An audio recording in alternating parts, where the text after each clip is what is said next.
অনেক দিন আগে এক পুরনো আরব গ্রামে থাকত দুই বন্ধু। একজন ছিল ধনী, ঝকঝকে রঙিন পোশাক পরে গর্বে মাথা উঁচু করে হাঁটত। তার পাশে হাঁটত আরেকজন সাধারণ মানুষ, সাদাসিদে পোশাকে, মুখে বিনয়ের হাসি আর অন্তরে আল্লাহর ভয়। ধনী বন্ধুর ছিল এক বিশাল ফলের বাগান, খেজুর গাছের ছায়া, ঝুলে থাকা আঙুরের লতা আর ডালিমের লাল ফল ভরে উঠেছিল চারপাশ। সে গর্বে বলল, দেখো, আমার মতো এমন বাগান আর কারো নেই, আমি যা চাই সবই আছে আমার। সে আরও বলল, আমি কখনো দারিদ্রে পড়ব না, আমি সব সময় সুখে থাকব। এই কথা বলতে বলতে সে ভুলে গেল সব সুখ আর নেয়ামত আল্লাহর দান। নিজের শক্তি আর বুদ্ধি নিয়েই সে অহংকারে ভরে উঠল।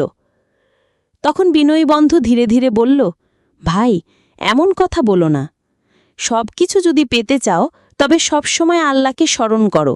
বলো, মাশা আল্লাহ, লা কুওয়াতা ইল্লা বিল্লাহ, কারণ শক্তি ও ক্ষমতা শুধু আল্লাহর কাছ থেকেই আসে। কিন্তু ধনী বন্ধু তার কথা শুনে হাসল আর উপদেশকে উপহাস করল। একদিন হঠাৎ ভয়ানক বিপদ নামল। আকাশে কালো মেঘ জমল, ঝড় উঠল।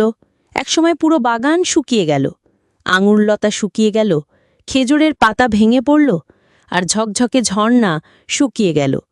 তখন ধনী বন্ধু মাটিতে বসে কান্না করতে লাগল, হায়, যদি আমি আল্লাহর কথা মনে রাখতাম। এই গল্প থেকে আমরা সবাই একটি বড় শিক্ষা পাই।